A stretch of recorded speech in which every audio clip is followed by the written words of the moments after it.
अपना रिकॉर्ड तोड़ रही है, तो इस कारण लोग अपने कंफर्ट जोन से बाहर नहीं निकलना चाहते। लेकिन बतौर पत्रकार मैं ये बात को नहीं मानूंगा। उसका कारण है कि यहाँ पर ये लोकतंत्र का महापर्व है चुनाव जी। तो यहाँ पर लोगों को पता है कि उनके पास एक स्वर्णिम मौका होता है 5 वर्ष। फिर अगर वो वोट डालने नहीं जाते तो उनको कोई फिर वो अपना हक खो जाते हैं कि जो वो गिले शिकवे करें या अपने नेताओं में कमी पेशी ढूंढे।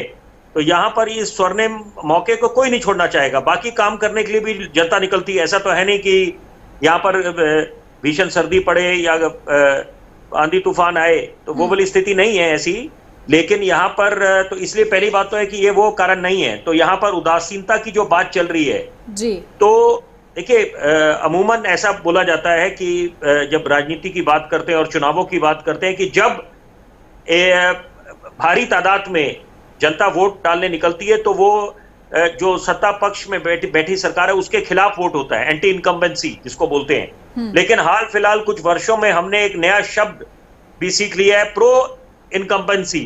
तो इसका मतलब है कुछ भी हम लोग आंकलन लगा सकते हैं। वो तो 4 जून को सारा फैसला होगा कि यहाँ पर कौन बाजी मारेगा। लेकिन कई कारण बताए जा रहे हैं। अगर हम इसको एक केस स्टडी के तहत इसका आंकलन करें कि दिल्ली एक केस स्टडी है, बहुत बेहतरीन केस स्टडी है। जनता वही है।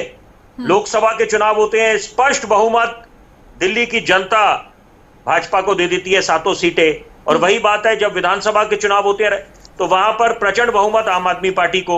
और वही कर्नाटक की बात करें, कर्नाटक में क्या बहुत बेहतरीन प्रदर्शन रहा। 28 में से 25 सीटें 2019 में भाजपा के खाते।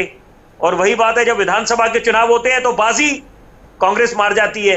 तो यहाँ पर कुछ कोई टेकन फॉर ग्रांटेड नहीं है, कोई सर्टेन रूल नहीं है कि यहाँ पर जनता का मूड किस रुख कर जाता है। और यहाँ पर वो मुद्दों के आधार पर अपना बेशकीमती वोट डालती। जनता बहुत जागरूक है, 21वीं सदी है। उनको भली भांति पता है कि वो दौर गुजर गया जब चुनाव महज बिजली सड़क पानी पे लड़े जाते थे। अब अपेक्षाएं उम्मीदें 7वें आसमान पर है, और होनी भी चाहिए। जब एक तरफ हम ये सपना सजो के बैठे कि अपने महान मुल्क को आत्मनिर्भर बनाएंगे, महाशक्ति बनाएंगे, उस दौर को दोबारा लेके आएंगे जब हिंदुस्तान को सोने की चिड़िया कहा जाता था। तो यहाँ पर नए एक्सप्रेसवे चाहिए, अव्वल दर्जे का स्वास्थ्य मॉडल चाहिए, अव्वल दर्जे का शिक्षा मॉडल चाहिए, और सबसे बड़ी बात है एम्स, IIT, IIMs, एक्सप्रेसवेज चाहिए। तो यहाँ पर जनता के पास बेशुमार मुद्दे हैं कि वो क्या आधार मानकर चलती है, किस पे अपना विश्वास जताती है। तो यहाँ पर अभी मुझे लगता है कि 2 चरणों के चुनाव संपन्न हुए हैं। निश्चित बात है, इसमें कोई दो राय नहीं है, शक शुबा नहीं है कि निराशाजनक रहा है जो वोटर टर्नआउट है। अगर हम तुलना करते हैं 2019 से, तो यहाँ पर ये गिरावट आई है। और वो किसको फायदा मिलेगा? अगर मैं एक संक्षेप में एक बात बोलूंगा, अगर हम उत्तर प्रदेश की बात करते हैं, और आपने जैसे शुरुआती दौर में अपनी आज की चर्चा में बोला कि हिंदी हार्ड बेल्ट में, क्योंकि ये भूलना नहीं चाहिए कि पहले कांग्रेस ने वापसी करी कर्नाटक और हिमाचल में, उसके बाद क्या हुआ, छत्तीसगढ़, MP, राजस्थान में भाजपा ने वापसी करी।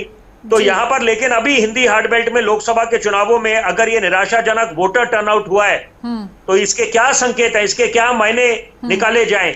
तो वो तो 4 जून को फैसला होगा। हम लोग तो अटकलें, अनुमान, आकलन कर सकते हैं। लेकिन एक बात है कि जो 5 बाकी चरण के चुनाव हैं उसमें काफी कुछ स्थिति साफ होगी। और सबसे बड़ी बात है, ये भी बात निश्चित है कि यहाँ पर जो पहले चरण का वोट जो संपन्न हुआ, वहां पर 102 सीटों पे जो चुनाव लड़ा गया 17 राज्य और 4 केंद्र शासित प्रदेशों में, तो वहां पर सबसे बड़ा ये चुनाव था। मतलब कि पहले चरण का चुनाव जितनी ज्यादा सीटों पे हुआ है, तो ये तो वहां पर ये अनुमान लगाया जा रहा था कि वोटर टर्नआउट ज्यादा होगा, लेकिन इसके विपरीत कम हुआ। तो ये चिंता का विषय है। और बतौर पत्रकार और सबका दायित्व बनता है कि हम लोगों से अपील करें, आप वोट जिसको भी डालें, लेकिन लोकतंत्र के महापर्व में अपनी भूमिका जरूर निभाएं। बिल्कुल, देखिए ये बड़ा महापर्व है और बढ़ चढ़कर हिस्सा लेना ही चाहिए। लेकिन इसी के साथ चिंता का विषय यही है कि आखिर क्यों इतना कम वोटिंग परसेंटेज रहा है, और उसके पीछे की आपने बखूबी वजहें जो है बताई भी हैं। संजीव कौशिक जी, आपके पास आती हूँ, क्योंकि क्या निर्णायक